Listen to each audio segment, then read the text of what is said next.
ওকে, তোমরা সবাই যুক্ত হয়ে যাও। আমার কথাটা একটু ঠিকভাবে শোনা যাচ্ছে কিনা আমি একটু জাস্ট চেক দিয়ে নিই।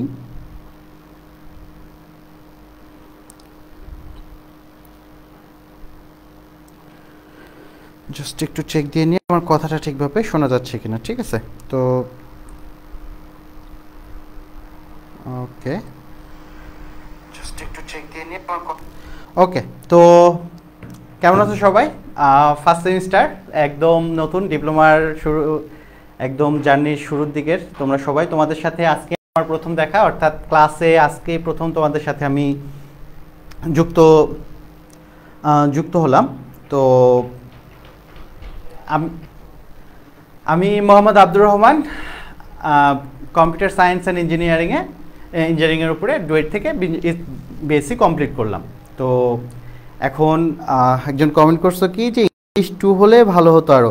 অবশ্যই ইংলিশ 2 আমাদের যে কোর্স আছে সেই কোর্সে ইংলিশ 2 তো আমরা নিয়েছি, আরও ক্লাস হবে। তো তোমরা যারা কোর্সে যুক্ত আছো তারা জানো যে ইংলিশ 2 ক্লাস হচ্ছে অলরেডি আমাদের।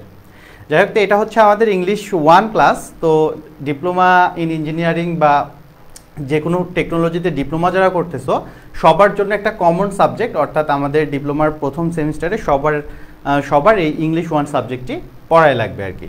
তো ইংলিশ 1 সম্পর্কে আমি যদি বলি, তো এই সাবজেক্টটা হচ্ছে আমাদের, তোমাদের সাবজেক্টের সম্পর্কে একটু ওভারভিউ দিয়ে নিই। যেহেতু আমাদের এটা একটা একাডেমিক কোর্স, তো অর্থাৎ আমাদের একাডেমিতে কিভাবে পরীক্ষা হবে, কিভাবে প্রশ্ন হবে, সেই জিনিসগুলো সম্পর্কে আমাদের জানতে হবে আর কি। তো ইংলিশ 1 হচ্ছে একটা একাডেমিক কোর্স যেখানে আমাদের টোটাল ক্রেডিট হচ্ছে 2 ক্রেডিট। এখন ক্রেডিটের সিস্টেমটা তোমরা যারা সবে ডিপ্লোমাতে আসছো তারা অনেকে হয়তো বা ক্রেডিটের সিস্টেম সম্পর্কে তেমন একটা ধারণা নাই, বা অনেকের পূর্বে তোমাদের জাহিদ ভাইও ক্লাস নিছে, অনেকের হয়তো বা ধারণাটা চলে আসছে। তো আমি আরেকটু বলে দিই। তো ক্রেডিটের সিস্টেমটা হচ্ছে কি, যে এখানে আমাদের বিভিন্ন জায়গায় ক্রেডিটের সিস্টেমটা একটু ডিফারেন্ট। তবে আমরা যদি বলি, তো ক্রেডিট হচ্ছে কি আমাদের ডিপ্লোমা ইন ইঞ্জিনিয়ারিংয়ে ক্রেডিটটা ধরা হয় প্রত্যেক 50 মার্কের জন্য 1 ক্রেডিট করে কাউন্ট করা হয় আর কি। তো সেক্ষেত্রে আমাদের ইংলিশ হচ্ছে, আপাতত ক্রেডিট সম্পর্কে এতটুকুই বলি, পরবর্তীতে ক্লাসের মাঝে মাঝে আমরা বিভিন্ন কিছু বিস্তারিত আলোচনা করব। তো ইংলিশ 1 2 ক্রেডিটের সাবজেক্ট, তো সেই হিসাবে আমাদের টোটাল 100 মার্ক থাকে এই সাবজেক্টটার জন্য। ঠিক আছে, তো 100 মার্ক সেটা হচ্ছে টোটাল মার্ক। তো এখন আমাদের এই ইঞ্জিনিয়ারিংয়ে যারা পড়াশোনা করতে আসি তাদের জন্য একটা জিনিস সবসময় মাথায় রাখতে হবে, সেটা হচ্ছে আমাদের পুরো সেমিস্টারই ফাইনাল। মানে ফাইনাল এক্সামই শুধু ফাইনাল না, আমাদের সব সময় ফাইনাল এক্সাম চলতেই থাকে। মানে আমাদের পুরো 4 বছরের জার্নিটাই আমাদের বিভিন্নভাবে আমাদের মার্ক কাউন্ট হতে থাকে। যেমন এসএসসি বা যারা এসএসসি দিয়ে আসছো তারা কি, যে আমাদের ফাইনাল যে পরীক্ষাটা দিছি সেটার উপরে আমাদের আলটিমেট মার্ক, টেস্ট পরীক্ষা বা আনুষঙ্গিক যে পরীক্ষা সেগুলোর কোনো দাম ছিল না। বাট এখানে কিন্তু বিষয়টা একটু ভিন্ন রকম।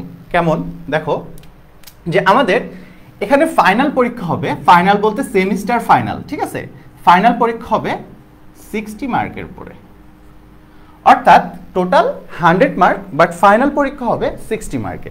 এর ছাড়া কি হবে, আমাদের একটা মিড টার্ম পরীক্ষা হবে। মিড টার্ম পরীক্ষাটা শুধু পরীক্ষা নেওয়ার জন্য, এখানেও কিন্তু একটা মার্ক থাকে যেটা ফাইনালি আমাদের ফাইনাল জিপিএ সিজিপিএ সেগুলোতেও অ্যাড হবে সেই মার্কটা। সেটা কি, যেখানে 20 মার্ক। ঠিক আছে, এই 20 মার্ক হচ্ছে মিড টার্ম পরীক্ষার উপরে হবে। এরপরে আমাদের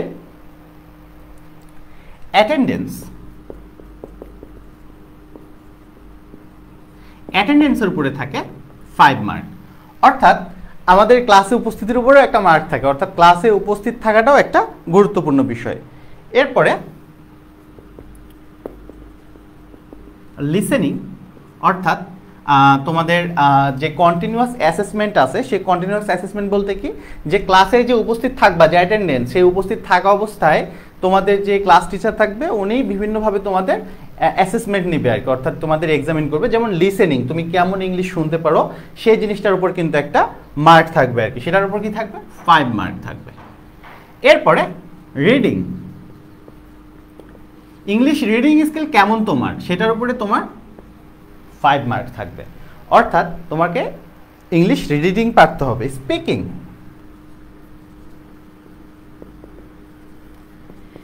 স্পিকিং এর উপরেও 5 মার্ক থাকে।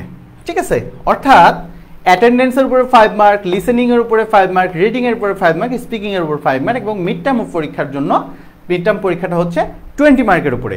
এই টোটাল তোমার 40 60 টোটাল 100 মার্ক। এই টোটাল 100 মার্কের উপরে পরীক্ষা হবে। তো এইখানে দেখো ওকে, তো এইখানে দেখো একটা জিনিস যে আমাদের এই যে 40 মার্ক, ঠিক আছে, এই 40 মার্কের জন্য কিন্তু তোমাদের এক্সট্রাভাবে এফোর্ট দেওয়ার প্রয়োজন নাই। এই 40 মার্ক কিন্তু তোমাদের যেই একাডেমিক সিলেবাস আছে, অর্থাৎ যে ইংলিশ 1 বইটা আছে, সেই বইয়ের যে টপিকসগুলো আছে সেই টপিকসগুলোর উপরেই তোমাদের পরীক্ষা হতে থাকবে। অর্থাৎ ফাইনাল 60 মার্কের যে পরীক্ষা হবে সেই 60 মার্কের প্রিপারেশন নিলেই বাকিগুলো অটোমেটিকভাবে তোমার কাভার হয়ে যাবে। সেটার জন্য কিন্তু আলাদাভাবে কোনো প্রিপারেশন নেওয়ার প্রয়োজন নাই। মানে সেটা এই 60 মার্কের ভিতরে যা আছে সেগুলাই এই বিভিন্নভাবে তোমার অ্যাসেসমেন্ট নেওয়া হবে, অর্থাৎ এক্সামিন করা হবে। তো এই 60 মার্কের যে পরীক্ষাটা হবে, অর্থাৎ টোটাল 60 মার্কের ফাইনাল পরীক্ষা হচ্ছে, সেমিস্টার ফাইনাল। এখানে কি কি থাকতেছে? তো আমাদের প্রত্যেকটা সাবজেক্টেরই কোশ্চিন প্যাটার্ন একটু একটু ভিন্ন রকম হয়। তবে আমাদের ইংলিশের কথা যদি বলি, ইংলিশে এই আমাদের 3টা পার্টে ভাগ করা হয় আমাদের ইংলিশের টোটাল সিলেবাসটাকে। কয়টা ভাগে? 3টা ভাগে ভাগ করা হচ্ছে। একটা হচ্ছে part A, reading test,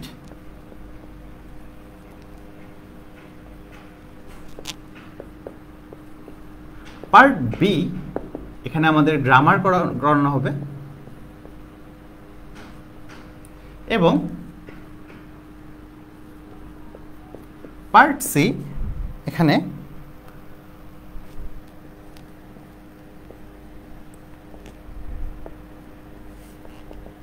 composition. অর্থাৎ একটা হচ্ছে আমাদের রিডিং টেস্ট অর্থাৎ তোমাকে পড়ায় টেস্ট করাবে আর কি, তুমি কেমন পড়তে পারো, তুমি ইংলিশ পড়ে কেমনটা বুঝতে পারো, আন্ডারস্ট্যান্ডিং লেভেলটা কেমন, তুমি ইংলিশ রিডিং করে তুমি কতটুকু বুঝতে পারো, অনুধাবন করতে পারো, সেটাতে আনসার করতে পারো, ফিডব্যাক দিতে পারো। এই বিষয়গুলো টেস্ট করার জন্যই মূলত এখানে তোমাদের রিডিং টেস্টে একটা পার্ট রাখা হয়েছে। এরপর হচ্ছে গ্রামার পার্ট। তো ইংলিশের গ্রামার আমরা ছোটবেলা থেকে পড়ে আসতেছি, অর্থাৎ ক্লাস 5-6 থেকে শুরু করে এখন পর্যন্ত চলে আসতেছে ইংলিশের এই গ্রামার পার্টটা। গ্রামার পার্টে কী করানো হয়? অ্যাজ ইউজুয়াল গ্রামার আমরা যা শিখে আসছি এখানেও সেই বিষয়গুলোই হয়তো বা কোনো কোনো বিষয় একটু অ্যাডভান্স হয়েছে। কারণ কি? কারণ হচ্ছে আমরা লেভেল আপ হয়েছে আমাদের। এরপরে হচ্ছে কম্পোজিশন অর্থাৎ রাইটিং পার্ট আর কি। অর্থাৎ রাইটিং পার্টে বিভিন্ন ধরনের লেটার, প্যারাগ্রাফ, আমাদের স্টোরি রাইটিং, রিপোর্ট রাইটিং, এরকম বিভিন্ন ধরনের রাইটিং পার্ট আছে এই সেকশনে। অর্থাৎ এই টোটাল 3টা সেকশন মিলে আমার টোটাল 60 মার্কের পরীক্ষা হবে। এখানে রিডিং টেস্টের জন্য থাকতেছে 15 মার্ক, গ্রামারের জন্য থাকতেছে 15 মার্ক এবং রাইটিংয়ে থাকতেছে 30 মার্ক। ঠিক আছে, এই টোটাল 60 মার্ক থাকতেছে আমাদের এই ইংলিশ 1-এর রিটেন পরীক্ষার উপরে। তো এখন দেখো যে আমাদের এই টোটাল 60 মার্কের জন্য আমাদের কিভাবে প্রিপারেশন নিলে আমাদের জিনিসটা ভালো হয়। প্রথম কথা হচ্ছে যে আমাদের এই যে রিডিং টেস্ট মানে কি, যে আমার ইংলিশ সাপোজ আমি যদি একটু মানে সিম্পল একটা প্যাসেজ বের করি, সিম্পল যে কোনো একটা, আচ্ছা, গ্রেটেস্ট সায়েন্টিফিক অ্যাচিভমেন্ট, অর্থাৎ আমাদের গ্রেটেস্ট সায়েন্টিফিক অ্যাচিভমেন্ট হচ্ছে সর্বশ্রেষ্ঠ বৈজ্ঞানিক অর্জনসমূহ। তো এখানে আমাদের করা হয়েছে কি, বেশ কিছু জিনিস সম্পর্কে সায়েন্টিফিকলি মানে কিছু জিনিস সম্পর্কে বলা হয়েছে, কিভাবে একটা প্যাসেজ আকারে মানে একটা গল্প আকারে জিনিসগুলা বর্ণনা করা হয়েছে। এবং সেই গল্প আকারের জিনিসগুলো পড়তে হবে আমাকে ফার্স্টে। যেমন লেখা আছে, we human being tends to forget how far we have come from as a species in a relatively short period of time.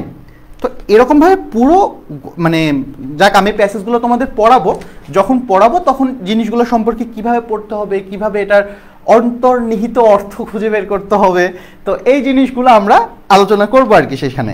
But এখন আমি যে জিনিসটা বলতেছি যে এই যে প্যাসেজগুলো রিডিং পার্ট, তো এই রিডিং টেস্টে আমাদের এরকম প্যাসেজ দেওয়া থাকবে। সেই প্যাসেজ থেকে আমাদের বিভিন্ন রকম কোশ্চিন করা হবে।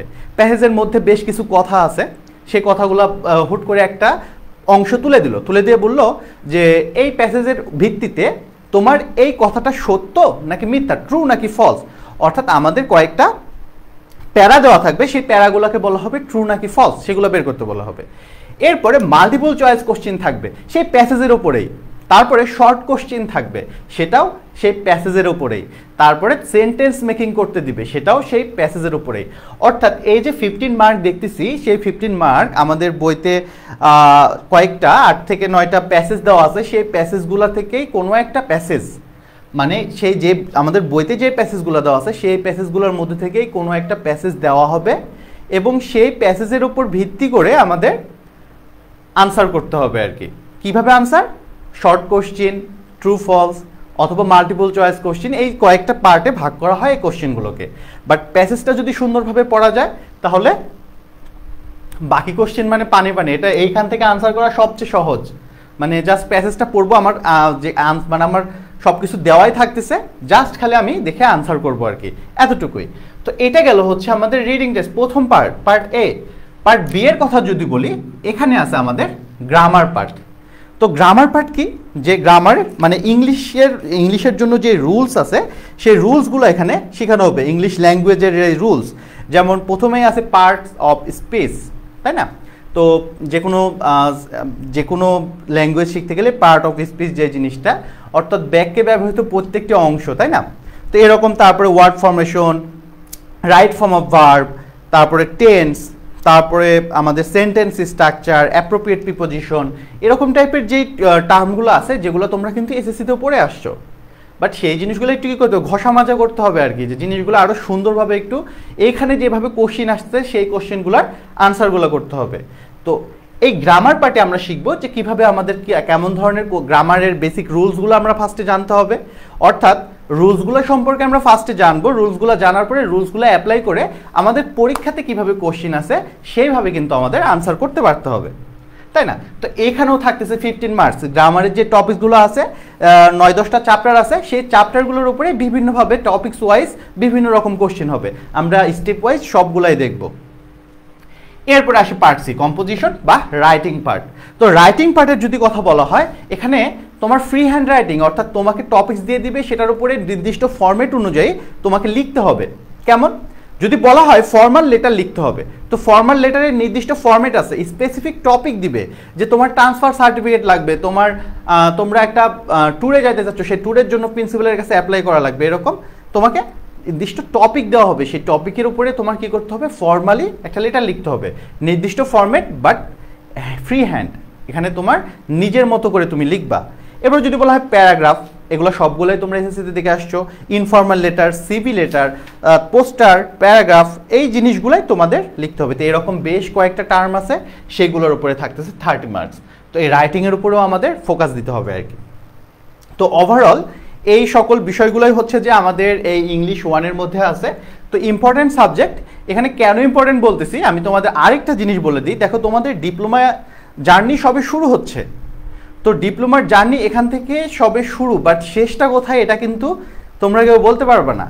কারণ হচ্ছে কি, দেখো ডিপ্লোমা শেষ করে তোমাদের কারো কারো মনে হবে যে আমার সরকারি চাকরির জন্য পড়াশোনা করা উচিত, বা কারো ঢুকছোই এমনভাবে যে ডিপ্লোমা শেষ করে ভালো ভালো সরকারি চাকরি আছে, সেই চাকরিগুলোই আমার টার্গেট। কেউ কেউ আবার অনেকে তোমরা জানো, অনেকে জানো না যে ডিপ্লোমা শেষ করে কিন্তু তোমার হায়ার স্টাডির জন্য একটা ভার্সিটি আছে আমাদের, ইঞ্জিনিয়ারিং ভার্সিটি। সেটা হচ্ছে কি duet, Dhaka university of engineering and technology, তাই না? তো এই ডুয়েটে কিন্তু পড়ার জন্য কিন্তু তোমার অ্যাডমিশন দেওয়া লাগে, মানে ভর্তি পরীক্ষা দেওয়া লাগে। তো সব কিছু মিলিয়ে তোমার এই যে চাকরির পরীক্ষা বলো, ডুয়েট অ্যাডমিশন বলো, এগুলো কি তোমার ডিপ্লোমা লাইফ শেষ করে, বাট তোমরা সবাই ডিপ্লোমাতে ঢুকছো। তো এখন এই ডিপ্লোমার 4 বছর যে বিষয়গুলো পড়াশোনা করানো হবে, অর্থাৎ 4 বছর যে জিনিসগুলো তুমি পড়বা, সেই জিনিসগুলোর উপর ভিত্তি করেই কিন্তু তোমার আগামী লাইফ, তুমি যদি সরকারি চাকরির চিন্তা করো, সেখানেও তোমার ইংলিশ টেস্ট নেওয়া হবে। সেই টেস্টটা কিসের উপরে নেওয়া হবে? তুমি ডিপ্লোমাতে যেগুলো শিখতেছো সেগুলোর উপরেই তোমার টেস্ট নেওয়া হবে। তুমি ডুয়েট অ্যাডমিশন দিবা, মানে তুমি হায়ার স্টাডি করতে যাচ্ছ, তো সেক্ষেত্রে সেখানেও ইংলিশ টেস্ট নেওয়া হবে। অর্থাৎ ইংলিশ সাবজেক্টটা হচ্ছে তোমার যেখানেই যাও তোমার লাগবেই। তো সেই ক্ষেত্রে বেসিক কিছু ইন্ট্রোডাক্টরি কিছু কথা বললাম তোমাদের সাথে আমাদের নতুন সাবজেক্টটা শুরু করার আগে। তো আজকে আমরা যে কাজটা করব, আজকে আমরা প্রথমেই আমাদের ইংলিশ 1-এর গ্রামার পার্টটা দিয়ে আমরা শুরু করব, এরপরে আমরা পাশাপাশি তোমাদের পরবর্তী দিন থেকে রাইটিং পার্ট এবং প্যাসেজ রিডিং পার্ট, এই দুইটা পার্টেরই কিছু কিছু জিনিস কিভাবে পড়তে হবে জিনিসগুলো তোমাদের শেখানোর চেষ্টা করবো আর কি আমার জায়গা থেকে। তো প্রথমেই আজকে যেটা আমরা শুরু করব গ্রামার পার্টের প্রথম একটি টপিক, সেটা হচ্ছে part of speech. Parts of speech, অর্থাৎ পার্টস অফ স্পিচ বলতে কি বোঝানো হচ্ছে? পার্টস বলতে কি বোঝানো হচ্ছে? অংশ। অফ স্পিচ, স্পিচ বলতে একটা সেন্টেন্স বা বাক্য বোঝানো হয় আর কি। অর্থাৎ একটা সেন্টেন্সের বিভিন্ন যে পার্টস বা অংশগুলো আছে সেই অংশগুলোকেই বলা হচ্ছে পার্টস অফ স্পিচ। তো আমরা যদি সহজ বাংলায় বলি, বাক্যে ব্যবহৃত প্রত্যেকটি অর্থবোধক ক্ষুদ্র অংশকে এক একটি পার্টস অফ স্পিচ বলা হয় আর কি। অর্থাৎ একটা সেন্টেন্সে যে ওয়ার্ডগুলো আমরা ব্যবহার করি প্রত্যেকটা ওয়ার্ডই কোনো না কোনো একটা পার্টস অফ স্পিচ। তো এই পার্টস অফ স্পিচকে মূলত 8টা ক্যাটাগরিতে ভাগ করা হয়, আমরা সবাই জানি তাই না, যে 8টা ক্যাটাগরিতে ভাগ করা হয়। Noun, pronoun, adjective, verb, adverb, preposition, conjunction, interjection, তাই না? তো এই 8টা ভার্ব কিন্তু আমরা সবাই জানি। তো এখানে আমরা যেটা করব সেটা হচ্ছে কি, যে আমরা ফার্স্টে এই 8টা ক্যাটাগরি সম্পর্কে বেসিক একটা ইন্ট্রো নেব, অর্থাৎ এই জিনিসগুলো সম্পর্কে কিভাবে কাজ করে একটু রিক্যাপ করে ফেলি। অর্থাৎ আমরা তো আগে পড়েই আসছি, তারপরে এখানে আরেকবার একটু রিক্যাপ করব। এরপরে আমাদের ডিপ্লোমাতে এখানে কিভাবে কোশ্চিন আসে সেই কোশ্চিনগুলো আমরা একটু অ্যানালাইসিস করব বা প্র্যাকটিস করব। তো প্রথমেই এই 8টা ক্যাটাগরির কথা যদি বলা হয়, noun, pronoun, adjective, preposition, verb, adverb, preposition, conjunction এবং ইন্টারজেকশন, সে 8টা ক্যাটাগরি। সে 8টা ক্যাটাগরির প্রথম ক্যাটাগরি হচ্ছে আমাদের নাউন। নাউন মানে হচ্ছে কি, সহজ কথায় আমরা বলে থাকি যে কোনো কিছুর নামকেই বলা হয় নাউন, অর্থাৎ যে কোনো কিছুর নামকেই বলা হয় noun.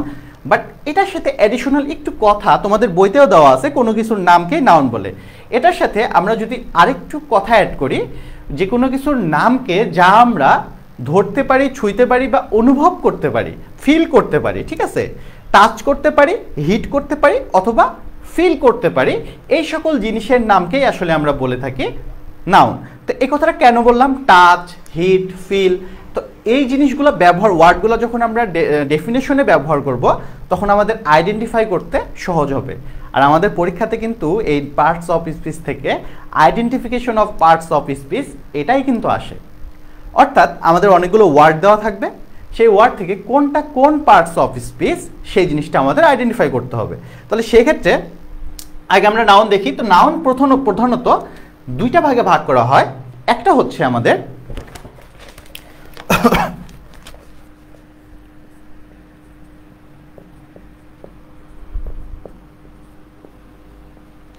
Concrete noun,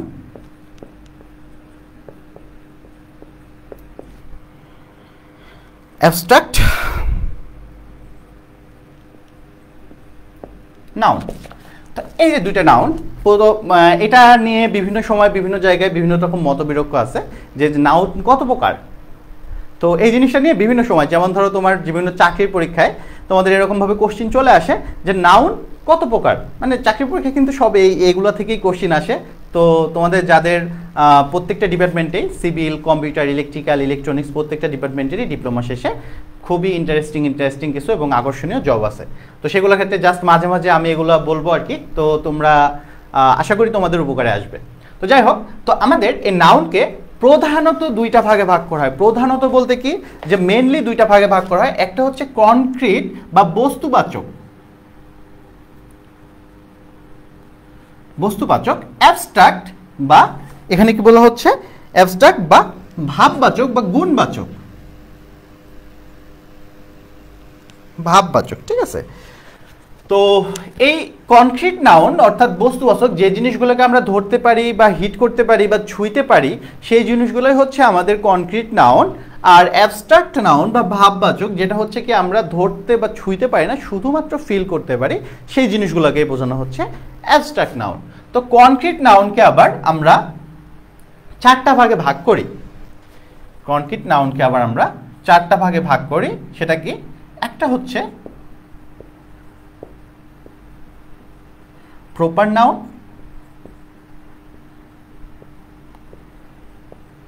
common noun,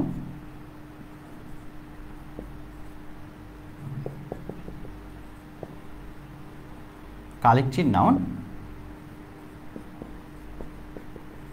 material noun. তো এখানে দেখো একটা বিষয় যে আমাদের প্রথম বিষয় হচ্ছে যে নাউনকে আমরা বললাম প্রধানত দুইটা ভাগে ভাগ করা হয়, বাট আমরা যখন বলবো নাউনকে কত ভাগে, শুধু বলা হয় যদি নাউন কত প্রকার, তাহলে আমরা বলবো নাউন 5 প্রকার। কিভাবে দেখো, কনক্রিট নাউনকে যদি ভাঙি আমরা তাহলে কি হচ্ছে এই 4টা ক্যাটাগরি পাই, আর সাথে হচ্ছে আমাদের অ্যাবস্ট্রাক্ট নাউন।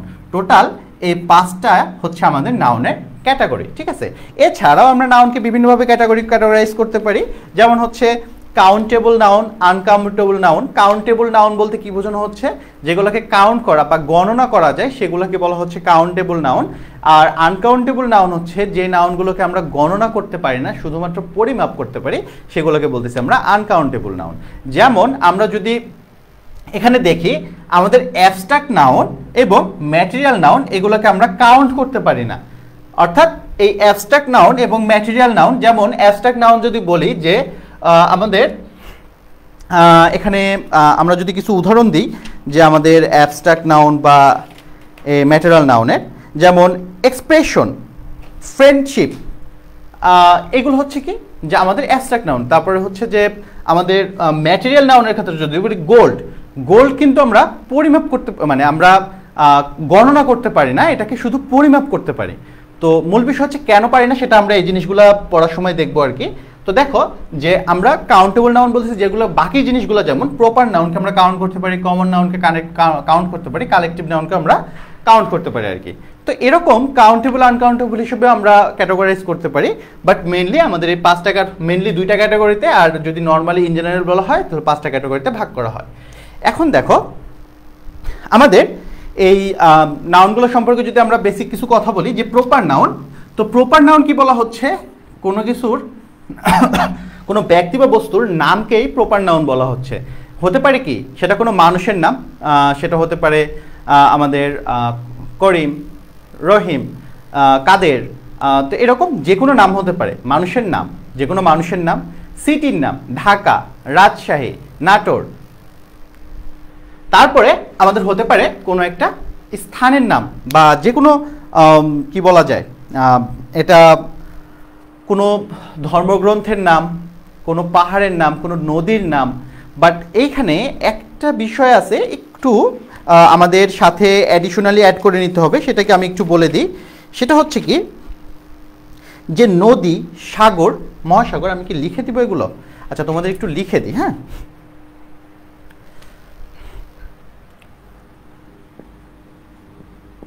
নদী, সাগর, মহাসাগর,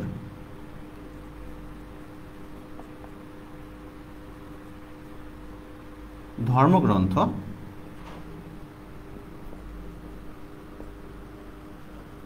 সংবাদপত্র, এরপরে হচ্ছে যে আমরা যদি বলি ট্রেন, বিমান, এই জিনিসগুলা নর্মালি প্রপার নাউনের ক্ষেত্রে প্রথমে একটা কন্ডিশন হচ্ছে কি, প্রপার নাউনের প্রথম যেই ক্যারেক্টারটা থাকে সেটা হচ্ছে বড় হাতের অক্ষরে লিখতে হয়, অর্থাৎ ক্যাপিটাল লেটার দিয়ে শুরু হয় হচ্ছে আমাদের প্রপার নাউন। এছাড়া এর দেখো এই যে বলছি নদী, সাগর, মহাসাগর, ধর্মগ্রন্থ, সংবাদপত্র, ট্রেন, বিমান, এই টাইপের যে জিনিসগুলা শুধুমাত্র একটাই আছে, সেগুলোর পূর্বে দা বসে, ঠিক আছে। তো সেগুলোর পূর্বে দা বসে। কেমন, সাপোজ নদীর কথা যদি বলি, দা পদ্মা। তো পদ্মা নদী কিন্তু একটাই আছে, এখানে কিন্তু 2টা পদ্মা নদী নেই, তাই না? তো যেহেতু পদ্মা নদী একটাই আছে সেজন্য দা পদ্মা। দা যমুনা। যখন যমুনা টিভি না, যমুনা টিভি চ্যানেল না, যখন যমুনা নদীর কথা বলা হবে তখন যমুনা নদী একটাই আছে। যদি বলা হয় দ্য ডেইলি স্টার, একটা সংবাদপত্রের নাম, দা আসলো আগে, ঠিক আছে। ডেইলি স্টার একটা আছে, এই ডেইলি স্টার নিয়ে বহুত কন্ট্রোভার্সি চলতেছে, সেটার কারণে আমি এটা এক্সাম্পল দিলাম বলে আবার আমার উপরে ক্ষুব্ধ হও না তোমরা। তো এরকম আর কি, যেগুলো হচ্ছে আমাদের যে জিনিসগুলো নদী, সাগর, মহাসাগর, ধর্মগ্রন্থ, সংবাদপত্র, এই জিনিসগুলো যেগুলো একটাই আছে সেগুলোর পূর্বে আমরা কি ব্যবহার করব, দা ব্যবহার করব। আর ইন জেনারেল যে কোনো আমাদের প্রপার নাউনের ক্ষেত্রে আমরা প্রথম অক্ষর অবশ্যই ক্যাপিটাল, মানে সেন্টেন্সের যেখানেই ব্যবহার হোক। তো দ্য ওয়ার্ল্ড, হ্যাঁ দ্য ওয়ার্ল্ড অবশ্যই। অভি দেবনাথ বলতেছ, তো পৃথিবী একটাই আছে, সেক্ষেত্রে পৃথিবীর আগেও দা বসবে আর কি। তো এই গেল হচ্ছে আমাদের প্রপার নাউন। তো এই বিষয়গুলো পরবর্তীতে আমাদের আবারও আসবে বিভিন্ন সময়, কারণ আমাদের এই জিনিসগুলো প্র্যাকটিস করা লাগবে। এবারে যদি বলি কমন নাউনের কথা, অর্থাৎ কমনলি কোনো জিনিসকে কোনো একটা পুরো একটা কি বলা যায় এটাকে, কমন নাউনের ক্ষেত্রে ইন জেনারেল সাধারণ ফর্ম বোঝানোর জন্য সংজ্ঞাটা কিভাবে দেওয়া যায়। সাধারণ নাম মানে যেমন আমরা যদি বলি যে কোনো একটা যে বস্তু একটি তার সামনে দা বসে, তাই না স্যার, রাইট। যে বস্তু সিঙ্গেল একটি আছে অর্থাৎ সে ইউনিক, তাকে ইউনিকভাবে আইডেন্টিফাই করানোর জন্যই দা বসানো হয় আর কি তার প্রথমে আর কি। তো এটাই হচ্ছে বেসিক রুলস আর কি। আর এটা গেলে হচ্ছে আমাদের প্রপার নাউন। কমন নাউনের কথা যদি বলা হয়, দেখো এখানে কমন নাউন বলতেছে যে আমাদের যে কোনো জিনিসপত্রের, যেমন হচ্ছে আমরা যদি কারো নাম ধরে ডাকি প্রপার নাউন, যে সকল প্রপার নাউন তাদেরকে যদি আমরা সাধারণভাবে ক্লাসিফাই করতে চাই, সেই ক্লাসিফাইকৃত নামগুলাই হচ্ছে আমাদের কমন নাউন। যেমন আমরা যদি বলি অভি দেবনাথ, তারপরে হচ্ছে যে আবু তাহের, তো এই জিনিসগুলো এগুলো হচ্ছে কি, এগুলো হচ্ছে যে এক একজনের নাম। বাট এই মানুষ এগুলো সবাই কি, এদের যদি আমরা জেনারেলাইজ করতে চাই যে সবাই একটা জাতিতে, মানে সবার কি, সবাইকে জেনারেলাইজ করলে বলি সবাই মানুষ, ঠিক আছে। তো এই যে সকল মানুষকে আমরা যখন একটা সিঙ্গেল জেনারেল নামে ডাকবো তখন সেটা কি হবে, মানুষ, ম্যান। আবার আমরা যদি পাখিদের বলি, যদি বলি যে একটা পাখির নাম, তাহলে সেটা হবে একটা সিঙ্গেল পাখি হবে, সেটা হবে প্রপার নাউন। বাট আমরা সকল পাখিকে বোঝানোর জন্য কি করব, বার্ড। আমরা যদি বলি যে আমাদের ওশিয়ান সি, তো এটা হচ্ছে কি একটা সাগরের নাম বললাম, তাই না। বাট এখানে আমরা যদি সকল সাগরকে বোঝাতে চাই শুধু সি দ্বারা বোঝাচ্ছি। তো এরকম কমন যে নামগুলো আর কি, সাধারণভাবে যে নামগুলো ডাকা হয় সেগুলোই হচ্ছে আমাদের কমন নাউন আর কি। এই কমন নাউনের ক্ষেত্রে আমরা ব্যবহার করে থাকি কি, যে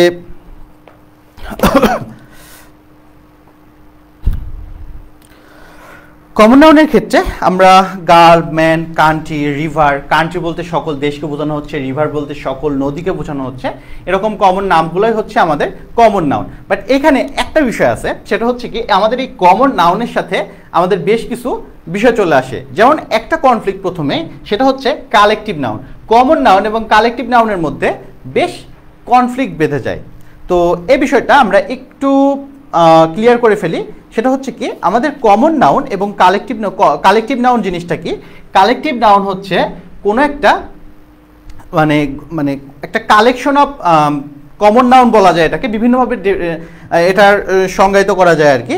তো এখানে যদি বলি যে সমজাতীয় কোনো ব্যক্তি বা বিষয়ের সমষ্টিকেই আমরা কালেকটিভ নাউন বলতেছি। সমজাতীয় একই টাইপের অনেকগুলোর যখন সমষ্টিগতভাবে থাকে তখন আমরা সেটাকে বলি কালেকটিভ নাউন, ঠিক আছে। তো সেই কালেকটিভ নাউনটার সাথে আমাদের কমন নাউন বেশ মাঝে মাঝেই কনফ্লিক্ট বেঁধে যায়। যেমন আমাদের আর্মি হচ্ছে কি, যে আমাদের অনেকগুলা যখন সেনার সমষ্টিকে আমরা বলি আর্মি, সেনা সমষ্টি বলি আর্মি। এরপরে আমরা আরও বেশ কিছু উদাহরণ যদি বলি যে আমাদের কালেকটিভ নাউনের ক্ষেত্রে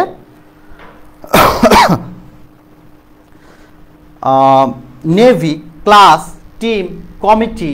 তো এই যে আর্মি, তো এটাকে যে আমরা কমনলি বলতেছি না, তো দেখতে কমন নাউনের মতো মনে হয় আর কি, যে আসলে মানে যেটা কমন নাউন হবে না কালেকটিভ নাউন হবে। তো এখানে এই জিনিসটা আমি একটু পরে ক্লিয়ার করতেছি। তারপরে আর্মি, ক্লাস, কমিটি, নেভি, তো এরকম আরো অনেক আছে, অনেক এক্সাম্পল আছে, তো আমরা সেই এক্সাম্পলগুলো দিব আস্তে আস্তে, আমরা প্র্যাকটিস করব। তো এই যে আমাদের সমজাতীয় অনেকগুলো ব্যক্তি বা বস্তুর সমষ্টিকে আমরা বলতেছি কালেকটিভ নাউন। এখন কয়েকটা জিনিস, প্রথম যে বিষয়টা সেটা হচ্ছে যে ওকে, তো কমন যে বিষয়টা সেটা হচ্ছে কি যে আমাদের কমন নাউনটা সবসময় প্লুরাল হয় আর কি ম্যাক্সিমাম টাইম, আর কালেকটিভ নাউনটা আমাদের সিঙ্গুলার হয়, ঠিক আছে। তো এখানে আরেকটা বিষয় যে আমাদের কমন নাউন থেকে আমরা কালেকটিভ নাউনে রূপান্তর করে থাকি আর কি। আমাদের কমন নাউনে collection of common noun, police, right, এই পুলিশটাও হচ্ছে আমাদের একটি কালেকটিভ নাউন। পুলিশ কি, অনেকগুলো পুলিশের সমষ্টিকে আমরা একত্রে বোঝানোর জন্য পুলিশ ব্যবহার করে থাকি, ঠিক আছে। তো ক্রাউড একটা কালেকটিভ নাউন আর কি, রাইট। এই যে সবাই আমার হেল্প করতেছে, আমার ক্লাসটা নিয়েও অনেকটা সহজ করে দিচ্ছে আর কি, থ্যাংক ইউ। তো এক্ষেত্রে আমাদের এই কালেকটিভ নাউন এবং কমন নাউনের ক্ষেত্রে যে জিনিসটা বললাম যে collection of common noun is a collective noun, অর্থাৎ কি যখন আমাদের কমন নাউনের কি হচ্ছে যে যখন অনেকগুলো কমন নাউনের কালেকশনকেও কিন্তু আমরা কালেকটিভ নাউন বলে থাকি আর কি। তো সেই জিনিসগুলো আমরা এক্সাম্পলের সময় আমরা যখন প্র্যাকটিস করবো সেই জিনিসটা দেখবো আর কি। আর একটা পার্টস অফ স্পিচ থেকে আরেকটা পার্টস অফ স্পিচেও কনভার্সনগুলো আমাদের দেখা লাগবে। তো আমাদের বড় হয়ে যাচ্ছে ক্লাসটা, যাই হোক। তো ম্যাটেরিয়াল নাউন, তো দেখো ম্যাটেরিয়াল নাউন যদি আমরা বলি যে জিনিসগুলোকে আমরা শুধুমাত্র পরিমাপ করতে পারি বাট কাউন্ট করতে পারি না, সেই জিনিসগুলোকে আমরা ম্যাটেরিয়াল নাউন বলতেছি। তো এখানে ম্যাটেরিয়াল নাউনের কথা বলছি গোল্ড, আয়রন, সিলভার, এই যেগুলো কি একটা মেটাল, এক একটা ম্যাটেরিয়াল, ঠিক আছে, রাইস, মিল্ক, সুগার। তো এই জিনিসগুলোকে যদি বলা হয় যে সুগার, চিনি গণনা করা থিওরিটিক্যালি সম্ভব বাট প্র্যাকটিক্যালি তো এটা সম্ভব না, তাই না। তো এরকম আর কি বিষয়টা। রাইস যদি বলা হয় যে চাউল গণনা করো, তো সেই তোমার চাল গণনা করা সম্ভব বাট অ্যাকচুয়ালি আসলে এটা আমরা গণনা করি না, এটা আমরা মেজার করি, পরিমাপ করি, ওজন করি। তো এই যে এই টাইপের যে জিনিসগুলোকে আমরা মানে গণনা করি না, শুধুমাত্র পরিমাপ করার মাধ্যমে সেই জিনিসগুলোর ব্যবহার করে থাকি, সেই জিনিসগুলোকে আমরা বলতেছি ম্যাটেরিয়াল নাউন আর কি। তো এইখানে বেশ কিছু বিষয় আছে আমাদের জিনিসগুলো একটু জানা লাগবে, যেমন হচ্ছে ম্যাটেরিয়াল নাউন সম্পর্কে আর কি। যে ম্যাটেরিয়াল নাউন এবং কমন নাউনের মধ্যে বেশ কিছু বিষয় আর কি। তো এই ম্যাটেরিয়াল নাউন এবং কমন নাউন আমি এগুলো একটু মুছে দিলাম, আমাদের নাউনের ক্যাটাগরি এগুলো আমরা আলোচনা করছি।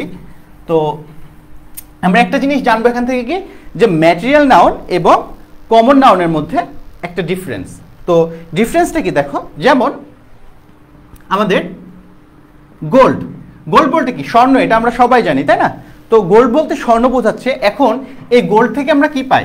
গোল্ড থেকে আমরা পাই হইতে পারে রিং, হইতে পারে নেকলেস, আরও অনেক কিছু আছে আর কি। তারপরে আমরা যদি বলি জুট বলতে কি পাট, তাই না। তো পাট থেকে আমরা কি পাই? রপ, দড়ি। তারপরে পাই হচ্ছে ব্যাগ, ক্লথ,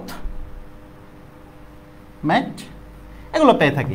এখন জাস্ট আমি এক্সাম্পলটা একটু জাস্ট খালি ডিসক্রাইব করে দিই। সেটা হচ্ছে কি এই যে গোল্ড, ঠিক আছে, এই গোল্ড হচ্ছে কি স্বর্ণ। এটাকে গোল্ড যখন আমাদের গোল্ড হচ্ছে একটা খনিজ পদার্থ, তাই না। তো এটা কি থাকে? খনির নিচে থাকে। এটা কিন্তু একসাথে অনেকগুলো অবস্থা থাকে, এটা কিন্তু কোনো কাউন্টেবল অবস্থায় থাকে না। এটাকে জাস্ট আমরা ওখান থেকে উত্তোলন করে পরিমাপ করি কতটুকু গোল্ড আমরা উত্তোলন করলাম আর কি। সেই র ম্যাটেরিয়াল, সেই গোল্ডটাকে আমরা যখন নিয়ে আসার পরে আমাদের প্রয়োজনে বা আমাদের শৌখিনতাতে আমরা বিভিন্ন রকম অলংকার তৈরি করি, রিং তৈরি করতে পারি, নেকলেস তৈরি করতে পারি, ব্রেসলেট তৈরি করতে পারি, আরও অনেক কিছু আছে যেগুলো তৈরি করি। রিং কতগুলো আছে? রিংটা কিন্তু কাউন্টেবল, রিংটা কিন্তু আমরা গণনা করতে পারি। আমরা গোল্ড থেকে কতগুলো রিং তৈরি করলাম এটা গণনা করা যায়, বাট আমরা ডাইরেক্ট গোল্ডকে কিন্তু গণনা করতে পারি না। নেকলেস আমরা গণনা করতে পারি, কতগুলো নেকলেস আছে। তো এই যে র ম্যাটেরিয়াল, এটা কি একদম র ম্যাটেরিয়াল। তো এই র ম্যাটেরিয়ালগুলো হচ্ছে, এগুলো হচ্ছে আমাদের ম্যাটেরিয়াল নাউন। আর এই ম্যাটেরিয়াল নাউন থেকে যে প্রোডাক্টগুলো তৈরি হচ্ছে, উড, এই যে একজন এই যে উড, যে সাইদুর রহমান, এই যে সাইদুর রহমান একটা এক্সাম্পল দিচ্ছে উড। তো উডও হচ্ছে কি, আমরা এখানে যদি বলি উড, তো উড হচ্ছে কি আমাদের ম্যাটেরিয়াল নাউন, বাট ওর থেকে আমরা যে এলিমেন্টগুলো পাচ্ছি চেয়ার টেবিল বা বিভিন্ন ধরনের ফার্নিচার সেগুলো কিন্তু আমাদের কমন নাউন। অর্থাৎ আমাদের ম্যাটেরিয়াল নাউন থেকে যেই নাউনগুলো তৈরি হয় সেগুলো হচ্ছে আমাদের হয় কি কমন নাউন। র ম্যাটেরিয়ালটা আমাদের ম্যাটেরিয়াল নাউন, আর সেখান থেকে যে আমাদের প্রোডাক্টগুলো তৈরি হচ্ছে সেগুলো সবসময় কমন নাউন হয়। তো এই ছিল নাউন থেকে বেশ কিছু কথা, আরও অনেক কিছু আলোচনা করা যায়। নাউন থেকে এক নাউন থেকে আরেক নাউনে, আমাদের কমন নাউন থেকে ম্যাটেরিয়াল নাউন থেকে কমন নাউনে কনভার্সন করা যায়। বাট আমাদের এই জিনিসগুলো আপাতত এই জিনিসগুলো থেকে আমরা বেশ কিছু কোশ্চেনের আনসার করতে পারবো। তো আপাতত আমরা বাকি যে ক্যাটাগরি আছে সেই ক্যাটাগরিগুলো দেখি কতটুকু শেষ করতে পারি।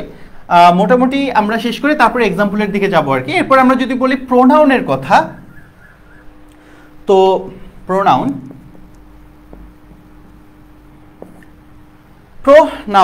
নাউনের পরিবর্তে যেই ওয়ার্ড ব্যবহৃত হয় সেটাই হচ্ছে আমাদের প্রোনাউন, ঠিক আছে।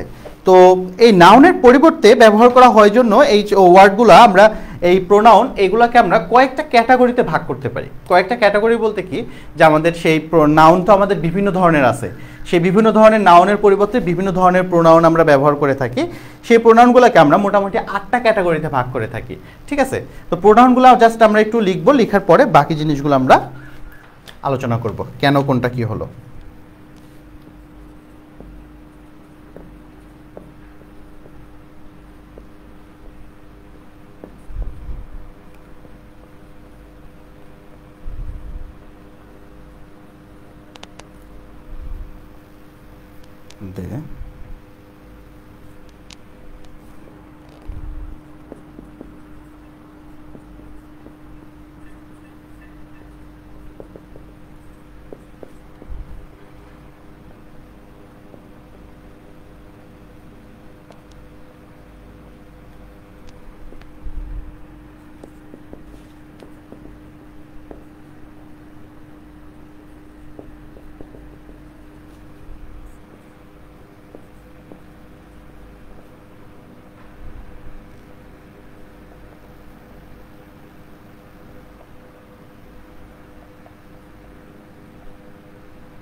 ওকে, তো এখানে একটা জিনিস দেখো যে আমাদের বলা হচ্ছে কি প্রোনাউনকে আমরা বেশ কয়েকটা ভাগে ভাগ করতেছি আর কি। তো প্রথমে যে জিনিসটা বললাম সেটা হচ্ছে কি পার্সোনাল প্রোনাউন, ঠিক আছে। তো পার্সোনাল প্রোনাউন বলা হচ্ছে কি যেই প্রোনাউনগুলো কোনো পার্সন বা ব্যক্তি বা বস্তুর পরিবর্তে ব্যবহার করা হয়, যেমন আই, ইউ, হি, শি, দে। তো এগুলো কি যে আমাদের যখন আমরা কারো হি, শি, ইট, রাইট, ইটও হবে আর কি। তো এখানে আমরা জাস্ট সবগুলো দিই নাই, এগুলো প্রত্যেকটার সাথেই ই, টি, সি হবে, আরও আছে আর কি। তো আমরা দেখো এই জিনিসগুলো যে আমাদের এই প্রোনাউনগুলো আমাদের কখন ব্যবহার করা হচ্ছে, যে আমরা কোনো ব্যক্তি বা বস্তুবাচক সি ইট আমরা যদি এখানে ইট দিই, তো ব্যক্তি বা বস্তুবাচক বিষয়গুলোকে আমরা যখন নাম না ধরে তাদের পরিবর্তে ব্যবহার করতে যাচ্ছি, সেই জিনিসগুলোই কিন্তু আমাদের এই পার্সোনাল প্রোনাউন এগুলো হচ্ছে আর কি। ঠিক আছে, তো এটা গেল পার্সোনাল প্রোনাউন। এরপরে যদি আমাদের প্রশ্ন করার ক্ষেত্রে আমরা ব্যবহার করি, সেক্ষেত্রে ইন্টারোগেটিভ যে ওয়ার্ডগুলো আছে আর কি, হু, হুইচ, হোয়াট, হোয়ার, এই যে কোশ্চেনমূলক যে ওয়ার্ডগুলো আছে সেগুলো হচ্ছে আমাদের ইন্টারোগেটিভ প্রোনাউন আর কি। এরপরে ডিস্ট্রিবিউটিভ প্রোনাউন, আমরা যদি আলাদা আলাদাভাবে প্রত্যেকটা জিনিসকে ডিস্ট্রিবিউটিভলি আমরা আইডেন্টিফাই করতে চাই, ইজ, নেইদার, আইদার, অ্যানাদার, এই ওয়ার্ডগুলো আমরা ব্যবহার করে থাকি আর কি। ডেমনস্ট্রেটিভের ক্ষেত্রে যে আমরা কি বলতেছে, যে আমরা যদি স্পেসিফিকভাবে ডেমনস্ট্রেটিভ মানে স্পেসিফিকভাবে বর্ণনা করতে চাই, দিস, দ্যাট, সাচ, দিস, দোস, তো এই ওয়ার্ডগুলো হচ্ছে কি আমরা স্পেসিফিকভাবে আইডেন্টিফাই করার ক্ষেত্রে আমরা এই প্রোনাউনগুলো ব্যবহার করতেছি। রিলেটিভের ক্ষেত্রে আমরা রিলেটিভলি যদি মানে পূর্বে কোনো নাউনের সাথে বা প্রোনাউন, নাউন বা প্রোনাউন, পূর্বে উল্লেখিত কোনো নাউন বা প্রোনাউনের সাথে যদি কোনো আমরা যদি সম্পর্ক নির্দেশ করতে চাই, তো সেক্ষেত্রে আমাদের এই রিলেটিভ প্রোনাউনগুলো ব্যবহার করা হয়ে থাকে আর কি। তো দেখো এখানে একটা বিষয়, এখানেও আমাদের ড্যাট আছে, এখানেও আমাদের ড্যাট আছে আর কি। তো পার্থক্যটা কোথায়? পার্থক্যটা হচ্ছে যে যখন আমরা স্পেসিফিকলি কোনো কিছুকে নির্দেশ করতে যাব, তখন আমাদের যখন আমাদের সেন্টেন্স অনুযায়ী আমাদের এই ওয়ার্ডগুলো ব্যবহার হবে, তখন সেটা বুঝতে হবে যে আমাদের সেটা হচ্ছে ডেমনস্ট্রেটিভ। আর রিলেটিভ পূর্বের কোনো নাউন বা প্রোনাউনের সাথে যখন আমরা রিলেশন তৈরি করা বা সম্পর্ক বোঝানোর জন্য ব্যবহার করতেছি, তখন সেটা হবে কি রিলেটিভ। এরপরে রিফ্লেক্সিভ, রিফ্লেক্সিভ হচ্ছে যে পার্সোনাল প্রোনাউনেরই একটি ফর্ম আর কি। সেটা হচ্ছে কি যে আয়ের আমরা যদি অবজেক্টিভ ফর্ম বলি, সেটা হবে কি যে মি, তো তারপরে হচ্ছে যে এটার মাই সেলফ, ইউর সেলফ, হিয়ের সাথে হিম সেলফ, হার সেলফ, তো এই যে সবগুলোর সাথে সেলফ, এই সেলফ যুক্ত প্রোনাউনগুলোকে বলা হচ্ছে রিফ্লেক্সিভ প্রোনাউন। ঠিক আছে, এই রিফ্লেক্সিভ প্রোনাউনগুলোকে যখন আমরা আবার একদম ইমিডিয়েট আমাদের সাবজেক্টের সাথে যখন ব্যবহার করব, অর্থাৎ আমরা সাপোজ এখানে একটা এক্সাম্পল আছে সেটাই লিখি, I myself will do this. ঠিক আছে, তো এই যে আই হচ্ছে কি এখানে একটা সাবজেক্ট, এই সাবজেক্টের পরেই যখন আমাদের এই দেখা যাচ্ছে এটা কি মাইসেলফ, কি মাইসেলফ হচ্ছে আমাদের একটা রিফ্লেক্সিভ প্রোনাউন। ঠিক আছে, তো এই সাবজেক্টের ইমিডিয়েট সাথে যদি আমরা ব্যবহার করে থাকি, সেটাকে বলতেছি আমরা এমফ্যাটিক প্রোনাউন। ঠিক আছে, এমফ্যাটিক প্রোনাউন। ঠিক আছে, আর আরেকটা আছে হচ্ছে যে আমাদের ইনডিফিনিট প্রোনাউন। তো এই ইনডিফিনিট প্রোনাউনটা হচ্ছে যখন আমরা নির্দিষ্টভাবে না বুঝে অনির্দিষ্টভাবে বোঝাইতে চাই, তখন আমরা সেই জিনিসটাকে বলি indefinite pronoun. Any, one, every one, no one, no body, nothing, তো এই যে ওয়ার্ডগুলো আছে সেগুলো হচ্ছে আমাদের অনির্দিষ্টভাবে বোঝানোর জন্য। Any one, one, no one, every one, nothing, no one, তো বোঝা যাচ্ছে যে এগুলোর দ্বারা আমরা অনির্দিষ্টভাবে বোঝাচ্ছি আর কি। তো এইগুলোই হচ্ছে আমাদের প্রোনাউনের ক্যাটাগরি। এই জিনিসগুলো সম্পর্কে ইন ফিউচারে ইনশাল্লাহ আমরা ডিটেলস মানে প্রত্যেকটা জিনিস সম্পর্কে কেন কিভাবে হলো আলোচনা করব। বাট আজকে যেহেতু আমরা পার্ট অফ স্পিচ বিষয় নিয়ে আলোচনা করছি, তো পার্টস অফ স্পিচের প্রত্যেকটা ক্যাটাগরি সম্পর্কে আমরা একটু আলোচনা করার চেষ্টা করি আর কি। তো এরপরে আসে অ্যাডজেক্টিভ। তো অ্যাডজেক্টিভটা কি, যে আমাদের নাউন বা প্রোনাউনের দোষ, গুণ বা অবস্থা, তিনটা জিনিস, দোষ, গুণ বা অবস্থা বা মাত্রা, পরিমাণ, এই জিনিসগুলো বোঝানোর জন্য যে ওয়ার্ডগুলো ব্যবহার করা হয় সেটাই হচ্ছে অ্যাডজেক্টিভ। তো এই অ্যাডজেক্টিভটা আমাদের করা হচ্ছে কি, যে নাউন বা প্রোনাউনের সাথে ব্যবহার করা হচ্ছে, তাই না? তো এক্ষেত্রে নাউন বা অ্যাডজেক্টিভও আমাদের বেশ কয়েকটা ক্যাটাগরিতে আমরা ভাগ করে থাকি। সেটা হচ্ছে কি, যেমন অ্যাডজেক্টিভ অফ কোয়ালিটি। ঠিক আছে, অ্যাডজেক্টিভ অফ কোয়ালিটি বলতে কি বোঝানো হচ্ছে, আমরা লিখতেছি না, ঠিক আছে, জাস্ট আলোচনা করি, তারপরে তোমাদের আমি এক্সাম্পলগুলো লিখে লিখে তারপরে দেখাবো আর কি। তো অ্যাডজেক্টিভ অফ কোয়ালিটি বলতে কি বোঝাচ্ছে, যে আমাদের কোয়ালিটি, কোয়ালিটি বলতে কি দোষ, গুণ, এই জিনিসগুলো বোঝানো হয়, তাই না? তো এই টাইপের যে যেমন গুড, ব্যাড, তারপরে হচ্ছে যে অনেস্ট, এই জিনিসগুলো দ্বারা কি বোঝানো হচ্ছে, তার কোয়ালিটি বোঝানো হচ্ছে আর কি। তো এই টাইপের ওয়ার্ডগুলো, যে ওয়ার্ডগুলো দ্বারা হচ্ছে তার কোনো কিছুর কোয়ালিটি বোঝানো হয়, সেটাকে বলা হচ্ছে অ্যাডজেক্টিভ অফ কোয়ালিটি। এরপরে আমাদের আছে হচ্ছে কি, যে অ্যাডজেক্টিভ অফ কোয়ান্টিটি, পরিমাণ নির্দেশ করার জন্য যেই আমাদের অ্যাডজেক্টিভগুলো ব্যবহার করি, সেন্টেন্সগুলো ব্যবহার করি, সেগুলোকে আমরা বলতেছি অ্যাডজেক্টিভ অফ কোয়ান্টিটি। যেমন মাছ, তো অনেক, লিটিল অল্প পরিমাণে, ফিউ এ ফিউ, তো এগুলো কি, এগুলো দ্বারা কি বোঝানো হচ্ছে, একদমই অল্প মানে একটা পরিমাণ বোঝানো হচ্ছে। তো সেজন্য হচ্ছে অ্যাডজেক্টিভ অফ কোয়ান্টিটি, কোয়ান্টিটি বলতে কি বোঝানো হয়, পরিমাণ বোঝানো হয়। তো এটার জন্য এগুলোকে বলা হচ্ছে অ্যাডজেক্টিভ অফ কোয়ান্টিটি। তারপরে হচ্ছে নিউমেরিক অ্যাডজেক্টিভ,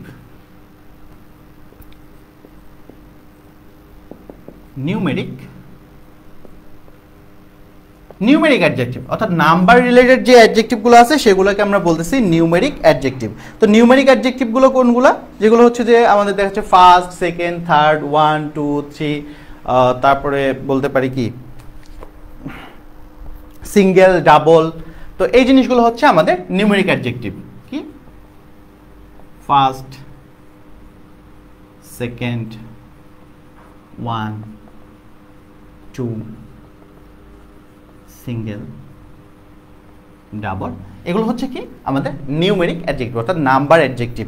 আমাদের নাম্বারগুলো বোঝানোর জন্য যে অ্যাডজেক্টিভ ব্যবহার করা হয় সেগুলোকে আমরা বলতেছি নিউমেরিক অ্যাডজেক্টিভ।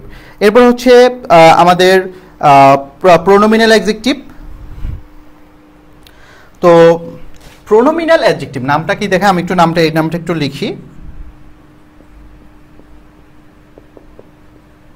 প্রোনোমিনাল, ঠিক আছে। প্রোনোমিনাল অ্যাডজেক্টিভ, আমি অ্যাডজেক্টিভের শর্ট ফর্ম লিখতেছি এডিজে।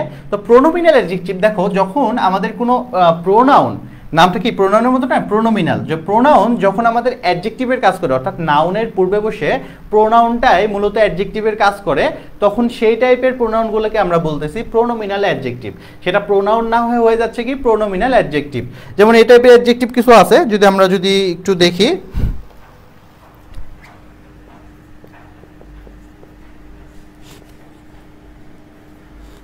pen,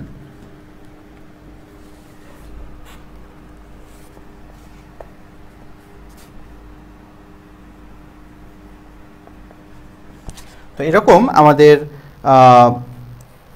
পেনটা কি, পেনটা হচ্ছে আমাদের নাউন। তো এই নাউনের পূর্বে হুইচটা কি, হুইচটা হচ্ছে আমাদের কি কি কি প্রোনাউন ছিল, হুইচটা ছিল আমাদের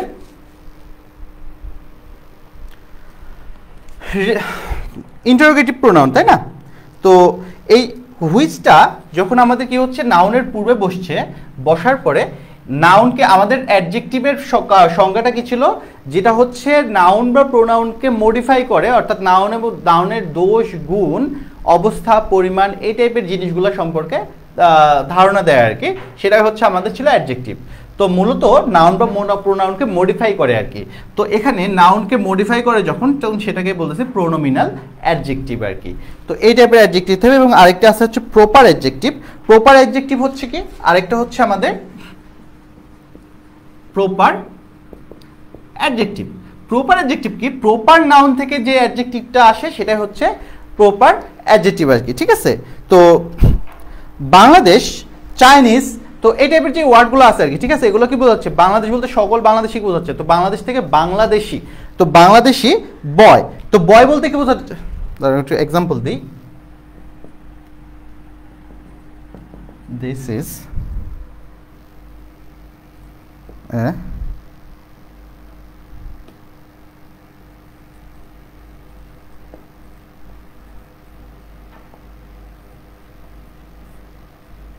বয়টা কি, বয়টা একটা আমাদের কমন নাউন, তাই না। তো এই আমাদের এখানে এই সেন্টেন্সে আমরা যদি বলি যে এটা হচ্ছে কি একটা যাই হোক কমন নাউন, সেটা আমাদের বিষয় না। এখন বিষয় হচ্ছে কি আমরা বলতেছি প্রপার অ্যাডজেক্টিভ।